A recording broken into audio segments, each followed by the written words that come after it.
going to talk about connection and cancer care. The primary means of connection that I want to focus in on is social media. Patients are connecting, congregating on social media, specifically Facebook and open groups and closed groups and private groups and secret groups. In Twitter, obviously very, very publicly. There's a variety of platforms out there where people can go either very disease specific or just kind of across the board dealing with issues like treatment, dealing with survivorship issues, dealing with issues of raising children while you're going through cancer treatment. And I think the reason that it's so critical that nurse navigators understand what's going on in that forum is it's another means of support.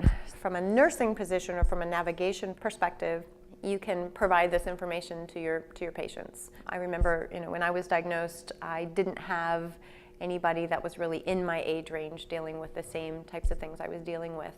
And so I found that community online. And yes, there's a lot of support there, but there's also a lot of information. There's a lot of research being shared. There's a lot of questions being asked, questions being answered on a patient-to-patient basis. I think social media, and again, focusing on Twitter specifically, it really bridges kind of these really vast and wide divides between a patient community, a physician community, a researcher community, a caregiver community, and just kind of puts everybody on this even playing field. So there's this exchange of information that happens in a way that can't happen face-to-face because of time constraints, because of access issues, because of HIPAA, and nobody's talking about their specific care. Nobody's asking for medical advice specifically online. Really what they're doing is just talking about, have you heard of this test? Have you heard of this diagnosis? Have you heard of a support group that can help support me?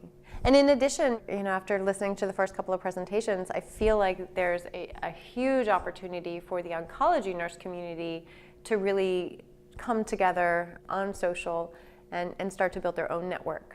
Having 200 nurse navigators in the same room is fantastic, but imagine if you could do that every single day, 24/7, the internet never closes. You can share leading practices, you can share, hey, I have this really challenging case, how would you deal with it? You can just even share, hey, I had a really crappy day and I know this group of people understands.